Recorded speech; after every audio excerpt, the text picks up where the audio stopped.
Lecture start होने से पहले मैं आपको कुछ इन्फॉर्मेशन दे देता हूँ कि अगर जो आपको कुछ चीज़ें आपको बतानी पड़ेंगी, क्योंकि उसी से हमें जो नेक्स्ट चीज़ें में जो नेक्स्ट लेक्चर आएगा उसमें उन चीज़ों को मुझे ऐड करना पड़ेगा, वो आपका है फीडबैक।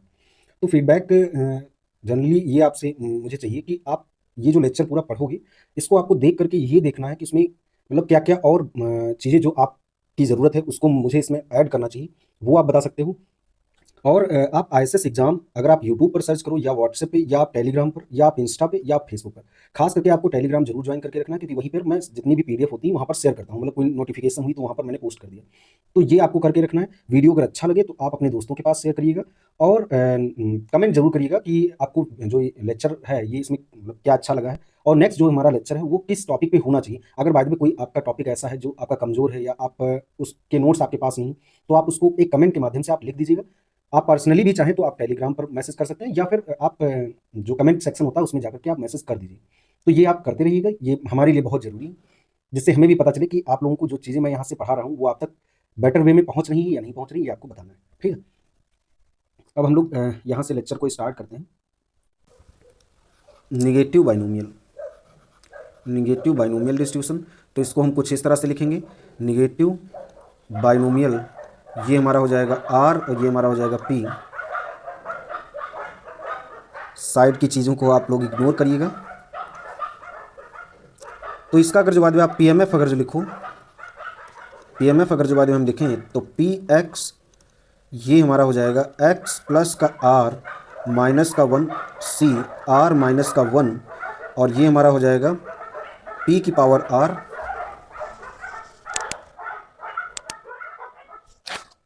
पी की पावर आर, और ये हमारा हो जाएगा क्यू की पावर एक्स। यहाँ पर x की जो लिमिट होगी वो 0 1 2 डॉट डॉट इन्फिनिटी रहेगी, और p प्लस का q जो हमारा रहेगा वो 1 के इक्वल रहेगा।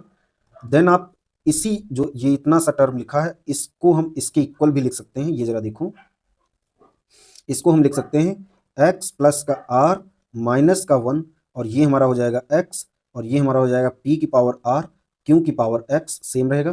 तो ये जो मैंने टर्म लिखा है इसको मैं अभी नीचे लिखूंगा आपके लिए।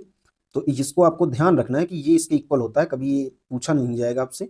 बट हाँ, ये तीनों का कोई भी आपको एक पीडीएफ दे मतलब पीएमएफ दे सकता है, तो इसके लिए आपको रेडी रहना है, क्योंकि आप ये वहां पर नहीं बोल पाओगे, या अभी आप इसको इसके इक्वल प्रूफ करने लगे, प्रूफ करने में बहुत ज़्यादा टाइम जाएगा। ये भी होता है। अब निगेटिव बाइनोमियल आपको यहाँ से आइडिया लगेगा कि क्यों ये इसको निगेटिव बाइनोमियल बोला जाता होगा। तो ये इस वजह से इसको मतलब माइनस की यहाँ पर अगर आप देखोगे फैक्टोरियल, ये कुछ ओपन होगा माइनस का आर फैक्टोरियल एक्स, ये हो जाएगा माइनस का आर माइनस का एक्स, और आप देखते हैं कि फैक्टोरियल जो है हमारा वो निगेटिव में नहीं हो सकता है, उसको आप कैलकुलेट नहीं कर पाओगे, इसीलिए गामा जो फंक्शन है वो बनाया गया है। तो गामा फंक्शन n बराबर आप उसको फैक्टोरियल n माइनस का 1 लिखते थे। ये गामा फंक्शन का यूज ही यही है। तो वो तो खैर एक अलग टॉपिक है, उसको आप छोड़िए, क्योंकि अभी तो मेन जो एग्जाम में पूछा जाता है वो चीज़ आप ध्यान रखो। उसको आप अलग से चाहो तो उसको पढ़ लेना, या मैं उसको देखो किसी शॉर्ट वीडियो में लेकर के आऊँगा। देन इसको अगर जो बाद में मैं ऊपर कर लूँ, चलो इसको थोड़ा चेंज करते हैं। तो ये जो देखो हमारा x प्लस का r माइनस का 1 r माइनस का 1, तो ये हमारा होता है x प्लस का r माइनस का 1, ये हमारा x के इक्वल होता है। ये रिजल्ट होता है, इसको अगर आप प्रूफ करना चाहो तो प्रूफ भी कर सकते हो। तो आप चेक करके देखिएगा, x प्लस का r माइनस का 1, ये हमारा x, तो ये हमारा इक्वल हो सकता है इसके। तो ये दोनों रिजल्ट सेम टू सेम होते हैं। और यहाँ पर ये जो मैं प्रोबेबिलिटी लिख रहा हूँ, तो ये हालांकि मैंने आपको उसमें समझाया था ज्योमेट्रिक डिस्ट्रीब्यूशन में, बट आप यहाँ पर भी देख लो। ये किसको मतलब ये क्या रिप्रेजेंट करता है, तो ये रिप्रेजेंट करता है प्रोबेबिलिटी ऑफ या probability that number of failure proceeding, जब ज्योमेट्रिक डिस्ट्रीब्यूशन होता था, देखो ज्योमेट्रिक पी को मैं लिखता था निगेटिव बाइनोमियल 1, मतलब आर की वैल्यू वहां पर 1 होती थी। तो अगर जो यही ज्योमेट्रिक में लिखते तो probability that the number of failure proceeding first success वहां पे लिखते, बट चूंकि इसके लिए लिखना है तो ये हम यहाँ पर आरएथ सक्सेस। ठीक है, तो ये आपको ध्यान रखना है। देन इसका जो आप देखो मीन क्या होता है, तो अगर जो बाद में आपको याद हो, पहले मैं यहाँ पर साइड में आपको दिखाता हूँ। एक्सपेक्टेशन x बराबर, अगर जो आप देखो आर क्यू और ये हमारा हो जाएगा पी। तो यहीं पे अगर जो बात आर की वैल्यू अगर आप 1 रख दो तो ये हमारा हो जाएगा क्यू अपॉन में पी, जैसा कि मैंने बताया था आपको। देन अगर जो बात वेरिएंस, ये मैं ज्योमेट्रिक के समझ लो लिख रहा हूँ। चलो यहीं पे सारी चीज़ें खत्म करते हैं। ये हमारा हो जाएगा पास्कल ज्योमेट्रिक और ये हमारा हो जाएगा पास्कल निगेटिव बाइनोमियल और ये हमारा हो जाएगा निगेटिव बाइनोमियल। तो जरा देखो वेरिएंस एक्स हम क्या लिखते हैं इसके लिए। वेरिएंस एक्स अगर जो बाद में आप लिखोगे तो R Q divided by P, और यहाँ पर भी वो रिलेशन एग्जिस्ट करेगा जो मैंने बोला था कि एक्सपेक्टेशन एक्स जो है वो छोटा होगा और वेरिएंस एक्स जो होगा वो हमारा बड़ा होगा, वो सबके लिए रहेगा। तो अगर आर बराबर यहाँ पर अगर हम 1 कर दें, सॉरी ये स्क्वायर होगा, तो ये हमारा हो जाएगा क्यू अपॉन में पी का स्क्वायर। इसी तरह से जब इसके लिए देखोगे तो ये सेम रहेगा, इसमें भी सेम रहेगा। ये मैंने ज्योमेट्रिक में बताया था क्योंकि एक मिनट, ये हमारा x है, ये हमारा y है, ये इसके लिए है। ये हमारा x है, ये हमारा y है। तो y बराबर देखो क्या होता है, y बराबर इसमें होता है x प्लस का r और इसमें होता है x प्लस का 1। तो क्योंकि r की वैल्यू 1 हो गई इसलिए। तो आप देखो यहाँ पर जिसमें चेंज होता है तो ये हमारा क्या हो जाता है 1 अपॉन में p। ठीक उसी प्रकार से इसमें भी जब आप इसके लिए अगर आप कैलकुलेट करोगे तो y लिखोगे बराबर ये हमारा हो जाएगा एक्सपेक्टेशन x के लिए अगर लिखोगे तो ये हमारा हो जाएगा r, ये हमारा हो जाएगा q, और ये आप देखोगे आर पी, आर यहाँ पर कॉमन हो जाएगा तो ये इसको आप लिख सकते हो कुछ आर अपॉन में पी। तो ये इसके लिए भी होगा। देन इसमें अगर जो बाद में आप देखो एम एक्स टी, तो ये हमारा कुछ हो जाएगा पी 1 माइनस का ई की पावर टी और ये हमारा हो जाएगा क्यू। ये अगर इसकी पावर अगर जो आप लगाओ तो ये हमारा हो जाएगा आर। यही आर जब यहाँ पर मतलब सॉरी इसके लिए जब आप लिखते हो तो यहाँ पर मैंने आपको बताया था ये ज्योमेट्रिक आपको फॉलो करना है, वो तभी आपको ये चीज़ समझ में आएंगी, क्योंकि वहाँ पर मैंने बहुत ज़्यादा टाइम ले लिया है। क्यों ई की पावर टी, तो यहाँ पर बस ई की पावर टी आ जाता था, वो मैंने उसमें बताया है। इसमें क्या करोगे, बस वही आर की वैल्यू 1 आपको कर देना है, ये सेम टू सेम ये लिखना है, सेम टू सेम। और इसमें क्या करना है, सॉरी यहाँ पर भी आर रहेगा, और इसमें क्या करना है अगर जो बाद में इसके लिए अगर आप देखोगे तो कुछ नहीं करना है, पी ई की पावर टी और ये आपको कर देना है 1 माइनस का क्यू ई की पावर टी। आप इस तरह से भी कह सकते हो, ये भी हमारा 1 होगा। आप इस तरह से भी कह सकते हो कि ये इसके मतलब इक्वल होता है, बस आर बराबर 1 आपको कर देना होता है, जैसे ये वाला। तो यहाँ पर और ये आपको दिख भी रहा होगा आर बराबर अगर हम 1 कर दें तो यही तो हमारा रिजल्ट बनता है। तो ये कुछ आपको मिला जुला के पढ़ने हैं, जब मिला जुला के पढ़ोगे तो बहुत ज़्यादा आपको फायदा करेगा। देन जो हमारा नेक्स्ट होता है इसमें अगर जो बात में आपको याद हो तो हम लोग स्क्यूनेस अगर जो बात इसका अगर हम लिखें तो हमारा वैसे उसके लिए होता था 2 माइनस का पी और ये डिवाइडेड बाई क्यू होता था, और यहाँ पर हो जाएगा आर क्यू। ये आपने ऊपर मतलब ये भी देखो देखा है कि हमेशा क्यों के साथ में ज़्यादातर आ रहा है, ज़्यादातर क्या मतलब क्यों के साथ में आता है, इसलिए इसको भी हम कुछ इसी तरह से लिखेंगे। और ये हमारा पॉजिटिव होगा तो ये पॉजिटिव सब के लिए होगा और यही सेम चीज़ रहेगी, बस हाँ इसमें कोई चेंज नहीं होगा। बस यहाँ पर क्या आपको करना है 2 माइनस का पी और ये हमारा हो जाएगा अंडर रूट में क्यों, ये भी पॉजिटिव रहेगा और इसके लिए भी सेम आएगा, उसमें भी कोई चेंज नहीं होगा। देन इसके बाद में कर्टोसिस अगर जो बाद में आप फाइंड करोगे तो आप लिखोगे 6 प्लस का आर प्लस का पी स्क्वायर प्लस का आर क्यू, और ये वेरिएंस होता था तो 1 अपॉन में वेरिएंस लिखा है, ये मैंने बताया भी था। 6 प्लस का आर हो जाएगा और ये हमारा हो जाएगा वेरिएंस एक्स हो जाएगा, इसके लिए भी वो सेम रहेगा। तो ये हमारा ये पॉजिटिव है तो ये हमारा आपको मैंने इसमें बताया था कि ये हमारा लैप्टोकर्टिक हो जाएगा, इसमें भी ये लैप्टोकर्टिक होगा। बस ये जो आर की वैल्यू है ये हमारा यहाँ पर आर बराबर इसमें ये जो लिखा हुआ है इसमें आर बराबर आप 1 रख दो, तो ये आपको अगर याद हो तो उसमें मैं लिखता था वेरिएंस एक्स प्लस का 6, आर की वैल्यू मतलब उसके इक्वल हो जाती है और इसमें भी वही चीज़ सेम रहेगी। तो ये कुछ मिला जुला के आपको चीज़ें करनी है तो आप हमेशा ध्यान रखोगे। अब हाँ एक चेंज देखो यहाँ पर आता है अगर जो बाद में आपको याद हो,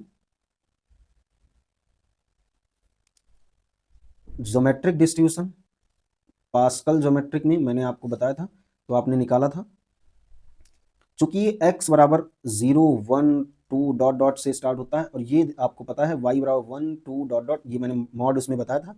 तो यहाँ पर मॉड जो मैक्सिमम वैल्यू मिलेगी वो x पर मतलब 0 पर मिलेगी, यहाँ पर y 1 पर मिलेगी। तो वैसे ही इसमें क्या होता है, इसमें आपको निकालना पड़ेगा मॉड, तो उसका मतलब उसके लिए जो ये फार्मूला होता है वो आपको ध्यान रखना है, r माइनस का 1 हो जाता है और ये हमारा q अपॉन में p हो जाता है।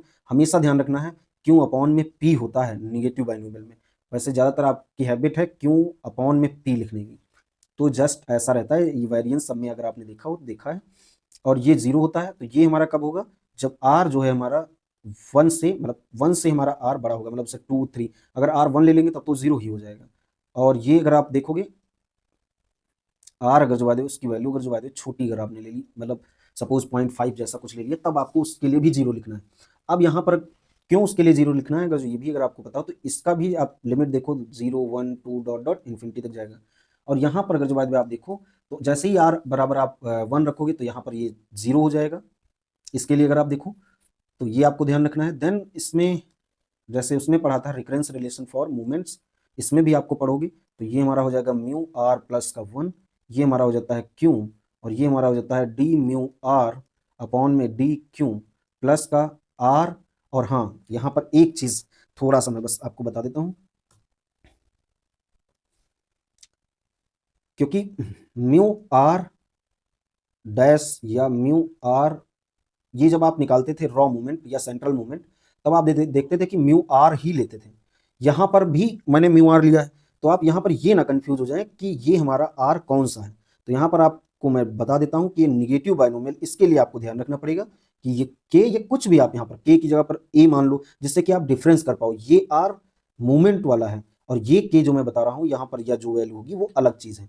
तो यहाँ पर ये आर अगर जो बात में इसकी वैल्यू अगर लिखोगे तो ये हमारा इसकी बात कर रहा है। अभी सपोज ये इस तरह से समझो 2 कॉमा पी के लिए अगर जो पी की वैल्यू मान लो 1/2 चलो दे रखा, और अगर जो बात आपसे पूछ लिया गया कि म्यू2 आप फाइंड करो, तो कहीं आप कंफ्यूज ना हो जाओ कि ये आर बराबर आपको वैल्यू लेना है, बाद में आर बराबर 1, और यहाँ पर आप समझ लो अगर जो बात है इसको अगर समझ लिया आपने तो कहीं ऐसा ना हो कि आप कुछ गलत कर दो। तो गलती आपसे ना हो इस वजह से आप ये यहाँ पर इसके लिए के मान लेना। तो आप अच्छे से इसको और ये लिख भी लेना उसी के साइड में, तभी आपको याद रहेगा कि हाँ ये के इसके लिए है। वरना आपके माइंड में रहेगा म्यू आर मतलब हमारा मूवमेंट के लिए तब नहीं याद आपको आएगा, तब याद आएगा कि ये हमारा निगेटिव बाइनोमियल में आर कॉमा पी होता था। आर कोई ऐसा नहीं है कि वो बस तो एक रिप्रेजेंटेशन का तरीका है। अभी आप पी की जगह पर अगर जो बात भी अभी जब आप इन्फ्रेंस पढ़ोगे, इन्फ्रेंस में आपने देखा भी होगा, अगर जो आपने पढ़ा होगा तो वहां पर तो ये बिल्कुल अलग ले लेते हैं। इस बात में इन्होंने इसको एम ले लिया और ये यहाँ पर इन्होंने थीटा ले लिया, तब आप क्या करोगे? तो ऐसा थोड़ी ना है, ये बस एक रिप्रेजेंटेशन का तरीका है, तो उसको आप रिप्रेजेंटेशन का तरीके तक ही रखिएगा, ऐसा मत होने दीजिएगा, वरना ये डिस्ट्रीब्यूशन बहुत दिक्कत आपको करेंगे। जैसे बाय द वे आप ये समझ के चलो कि आप यहाँ पर के मान के गए हो और वहां पर हो सकता है ये इसको यहाँ पर ये आप के यहाँ पर लिख करके गए हो, और सपोज वो यहाँ पर के ये दे दे, सपोज यही ये वाला फार्मूला दे दिया और यहाँ पर जहां जहां आपने आर लिखा वहां वहां पर उसने के दे दिया, तो आपको समझना पड़ेगा ये मैं किस के की बात कर रहा हूँ, किस आर की बात कर रहा हूँ। और ये चीज आपको तभी समझ में आएगी जब उसको थोड़ा सा इधर उधर करके देखा करो, मतलब एक दो वैल्यू रख करके देखा करो, तब आपको बहुत अच्छे से उसकी क्लियर पिक्चर आएगी। देन इसके बाद में जो हमारा नेक्स्ट है वो जरा देखो, नेक्स्ट रिकरेंस रिलेशन फॉर मतलब प्रोबेबिलिटी। तो ये भी आपको ध्यान रखना है क्योंकि इससे रिलेटेड क्वेश्चन जब गेट में आ चुका है, आईएसएस में आ चुका है, तो आपको ये क्वेश्चन ध्यान रखना है। और हाँ, यहाँ पर भी बहुत लोग कंफ्यूज हो जाते हैं, इसको भी जरा थोड़ा देखो। एक्स बराबर यहाँ पर कभी देखोगे कि के प्लस का 1 ले लिया है, कोई बात नहीं, आपको घबराना नहीं है। आप यहाँ पर बस के की जगह पर आप एक्स ले लो, अगर जो आपको समझ में एक्स ज्यादा आ रहा है तो ये हमारा हो जाएगा एक्स। अब सपोज मैंने एक्स ही माना है तो एक्स ले लिया यहाँ पर। देन आर हो गया हमारा। अब यहाँ पर जो आर है वो हमारा आर ये वाला है, इसीलिए जब भी कभी ऐसा आए एन बी तो ये हमारा आप साइड में लिख भी लिया करो इसी तरह से कि ये हमारा इसके लिए है, तो आप कभी नहीं भूलोगे कि ये किसकी बात कर रहा था। और ये हमारा होता है एक्स प्लस का 1। अब जैसे ही सोचो आर बराबर 1 करोगे ये दोनों टर्म कैंसिल आउट हो जाएंगे, तभी हमारा देखोगे ये क्यों के इक्वल आता था। अगर आपने इससे पहले हमारी जो लेक्चर है वो अगर आपने देखी होगी तो ये इसी के इक्वल आता था। ये हमारा हो गया। Then mean deviation about mean भी इसका देख लो, क्योंकि ये भी बहुत इंपॉर्टेंट है, वनडे एग्जाम में पूछा जा सकता है। मीन डेविएशन अबाउट मीन, तो ये हमारा होता है एक्सपेक्टेशन।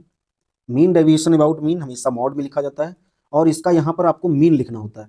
अब मीन अगर आपको याद हो तो मीन यहाँ पर जो हम लोग लिखेंगे वो हमारा होता है मीन, अभी जो मैंने कैलकुलेट किया है वो जरा देखो, वो हमारा होगा आर क्यू अपॉन में पी। तो यहाँ पर आर क्यू अपॉन में पी आप लिखोगे और ये आपका फार्मूला होता है। तो देखो 2 लैम्डा प्लस का 1 और ये हो गया आर प्लस का लैम्डा, और ये हो जाएगा लैम्डा प्लस का 1, और ये हमारा हो जाएगा क्यू लैम्डा प्लस का 1 जो यहाँ पर टर्म है, और ये हमारा पी जो है वो आर माइनस का 1 हो जाएगा। तो इसमें क्या किया गया है, ये वाला जो टर्म पूरा लिखा है, मतलब इस तरह से देखो, वो जो एन सी एक्स पी की पावर एक्स बाइनोमियल में जिस तरह से हम लोग लिखते थे वैसा ही कुछ लिखा गया, बट वहां पर पी पहले लिखा जाता था, क्यों बाद में लिखा जाता था, तो वो थोड़ा आपको ये ध्यान रखना पड़ेगा, कुछ आपको लॉजिक लगाना पड़ेगा। ये हमारा लिखा है, अगर जो बाद में आपको उसमें याद हो, एन सी एक्स पी की पावर एक्स क्यू की पावर एन माइनस का एक्स हो जाता था। ठीक उसी तरह से इसको अगर जो बाद में हम मान लें पूरा एन, तो ये हमारा हो गया एन माइनस का एक्स, एक्स मतलब ये वाला हो गया, तो ये अगर जो बाद में एक्स प्लस का वन, तो लैम्डा माइनस ये माइनस का हो जाएगा, लैम्डा लैम्डा हमारा कैंसिल हो जाएगा, तो आर माइनस का वन, तो ये हमारा कुछ बचेगा। अब यहाँ पर जरा हम ये सब हटा देते हैं, जो मैंने एक्स्ट्रा पार्ट कुछ भी लिखा है ये। अब यहाँ पर अगर, क्योंकि मैंने अभी तक आपको लैम्डा नहीं डिफाइन किया कि लैम्डा यहाँ पर है क्या, तो लैम्डा देखो, क्योंकि लैम्डा का ही तो खेल है यहाँ पर। ये हमारा है आर क्यू अपॉन में पी। ये आपको पता होगा कि मैंने बाइनोमियल में भी ऐसे लिखाया था, आपको पॉइजन में भी लिखाया था, और ये मैं यहाँ पर भी बता रहा हूँ कि ये ज्योमेट्रिक, सॉरी, ग्रेटेस्ट इंटीजर होगा। तो ये आप बाइनोमियल वाला डिस्ट्रीब्यूशन मतलब देखिएगा फर्स्ट लेक्चर, तो उसमें फर्स्ट या सेकंड में आप देखोगे तो बहुत, लेक्चर में देखोगे तो बहुत ज़्यादा अच्छे से उसको समझाया है। वही चीज़ यहाँ पर भी अप्लाई करना है। ग्रेटेस्ट इंटीजर क्या होता है, और इस पर खूब क्वेश्चन ISS देता है। ग्रेटेस्ट इंटीजर आपको इस तरह से देगा, कोई डिस्ट्रीब्यूशन दे देगा और आपसे पूछ लेगा कि इसका डिस्ट्रीब्यूशन बताओ। अब यही अगर आपको नहीं पता होगा कि ये किस तरह से ओपन होता है, किस तरह से इसकी चीज़ें रीअरेंज करी जाती हैं, तो आप बहुत कंफ्यूज करेंगे। इसलिए आप ग्रेटेस्ट इंटीजर वाला लेक्चर सेकंड या फर्स्ट लेक्चर में आप डिस्ट्रीब्यूशन में देखोगे। बाइनोमियल में मैंने समझाया है कि किस तरह से ग्रेटेस्ट इंटीजर की चीज़ें होती हैं, वो आप देख लेना, वरना उसमें बहुत ज़्यादा भी टाइम चला जाएगा। देन इसके बाद में इसमें भी एडिटिव प्रॉपर्टी होती है। तो ये हमारा हो गया एक्स, अगर जो bye the way negative binomial, ये हमारा हो गया आर, ये हमारा हो गया पी, अगर by the way sorry R one और ये R two, negative binomial R two comma P, और ये दोनों इंडिपेंडेंट हैं, तो देन आप देखोगे कि x प्लस का y ये हमारा होगा निगेटिव बाइनोमियल, ये हमारा हो जाएगा R one plus R two comma में p। ये हमारा इसको फॉलो करेगा, और ये थोड़ा आपको ध्यान दे करके लिखना है कि किसमें एडिटिव प्रॉपर्टी होल्ड करती है, किसमें नहीं करती, क्योंकि यहाँ से क्वेश्चन आ जाता है, पूछा जाता है। देन नेक्स्ट इसमें कुछ चीज़ें और थोड़ा देख लो, क्योंकि ये भी पूछा जाता है।